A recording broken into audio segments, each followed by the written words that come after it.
자, 이번 시간에는 반론에 대한 이야기를 좀 해보려고 합니다. 네. 저는 근데 그 이야기를 나누기 전에 저도 옛날 생각이 좀 많이 나더라고요. 사연자님이라고 또 대화하다 보니까. 녹취도 들어보고 하니까 좀 옛날 생각 많이 나죠. 많이 나고 뭐 이러는데 TM센터에서 근무했을 때 별명이 툭툭이었거든요. 툭툭이. 툭툭이요?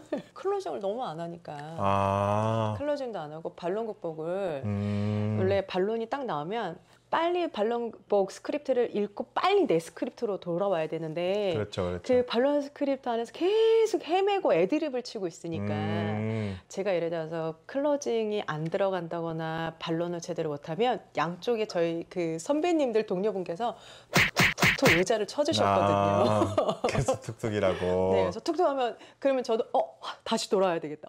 지금 클로징 해야 되는구나 막 이랬었고. 그 맞아요. 예전에 이제 모니터에 그 빨간색 전화 있었잖아요. 네, 빨간 전화기로 막 메신저 막 날라오잖아요. 막. 네, 제가 콜을 한 20분 정도 넘는다 그러면 저희 이제 실장님. 실장님께서 듣고 그 실시간으로 멘트 맞아요. 그래서 빨리 클로징 쳐! 막 하면서 막 이랬던 생각이 나서. 맞아요. 선배님은 어떠셨어요? 뭐 조금 TM센터에서 근무하실 때 재밌었던 뭐 그런. 저는 없었어요? 이렇게 손에는 기본 스크립트. 네.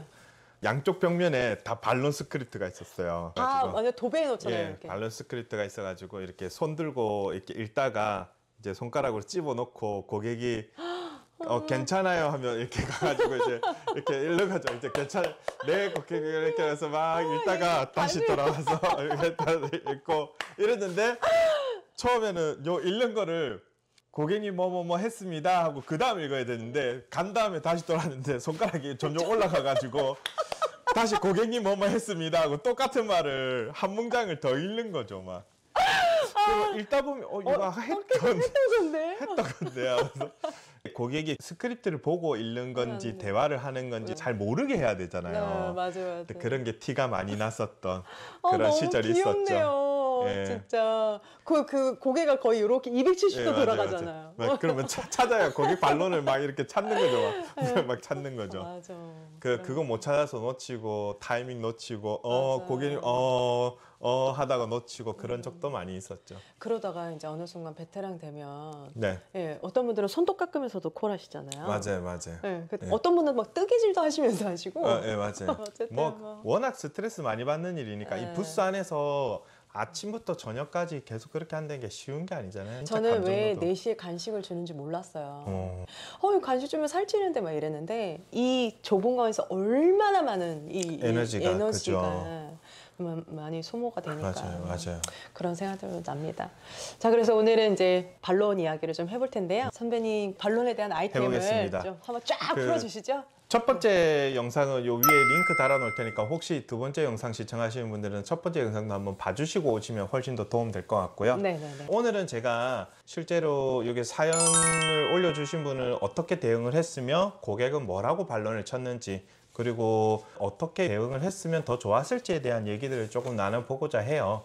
첫 번째 반론이 한 28분 때 나오시더라고요. 맞아요. 네, 고객이 그래도 성향이 좋았어요. 쭉 이야기를 들어주고 계셨어요. 네, 28분 동안 반론 하나도 안 치다가 이제 클로징이 딱 가고 나니까 첫 반론이 그거였습니다. 설명해 주신 거 감사하고 생각해 주시는 거 감사한데 지금 당장 결정하기에는 좀 그래요 라고 반론을 치더라고요. 그래서 요 사연 주신 분께서 바로 이제 대응을 하셨던 반론 합법이 뭐였냐면 고객이 결정하기 조금 힘든 부분이 금액적인 부분이세요? 아니면 이런 보장 내용이 이해가 잘 안 되셔서 그런 거세요? 하고 이렇게 다시 질문을 던지세요. 저는 이렇게 대응을 하신 게 되게 칭찬해 드리고 싶은 부분이라고 보거든요. 저도요. 사실 반론이 오면은 다시 질문을 던지기보다 우리가 대응을 하는 게 습관적이잖아요. 맞아요. 근데 이렇게 질문을 던져서 조금 구체적인 반론을 들으려고 하시는 화법은 되게 좋았던 것 같아요. 그래서 이렇게 물어보니까 고객님이 그 얘기를 합니다. 설명을 자세하게 해주셔서 이해가 다 되었고요. 금액도 부담이 되지는 금액은 아닙니다. 근데 가족 중에 설계사분이 한 분 계셔서 하고 점점점 하세요. 뭐 이 반론을 들었을 때 우리 임 선배님은 좀 어떠신 것 같으세요? 보통 이제 아는 설계사가 있다, 내 가족 중에 설계사가 있다면 아는 사람이 보험 설계사라고 관리는 뭐 제대로 받았어? 보험금 청구는 한 번이라도 해주디? 뭐 보장 분석은 받아봤어? 그래서 분석하기 시작하잖아요. 낱낱이. 그렇죠, 그렇죠. 그분을 막 찾기 그렇죠, 시작하잖아요. 어느 회사에 다니나 맞아. 나 얘기들을 근무했느냐. 하죠. 막. 저희 한때 많이 일어나는 반론인데요. 이 반론 안에서 제가 꼭 얘기를 드리고 싶은 게 지금 고객이 하는 반론은 바잉 사인과 반론이 같이 들어가 있거든요. 그런데 우리가 습관적으로 이게 반론에 이게 반응을 하게 되어 있어요. 이 사연자분은 이 반론을 가지고 뭐라고 얘기하셨냐면 가족분 중에 누가 근무하고 계세요? 가족분이 이렇게 근무하시는 동안 점검에 대해서 브리핑이나 이런 설명을 안 해주셨나요? 라고 얘기를 하세요. 근데 저는 이 세 가지 중에서 바잉 사인을 잡아야 된다라고 생각을 하거든요. 나는 계약을 해야 되는 사람이잖아요. 그러면 반론을 잡을 게 아니라 바잉 사인을 잡아야 돼요. 그렇죠. 그렇죠. 그래야지 계약이 나오겠죠. 네. 내가 물어봤잖아요. 내용이 이해가 안 됐냐, 금액이 부담스럽냐라고 정말 잘 쓰셨다고 했죠. 근데 내용도 이해됐고 금액도 부담 없다라는 얘기를 해줬어요, 고객이. 그러면 이걸 붙잡아야 된다는 거죠. 이거는 바잉 사인이거든요.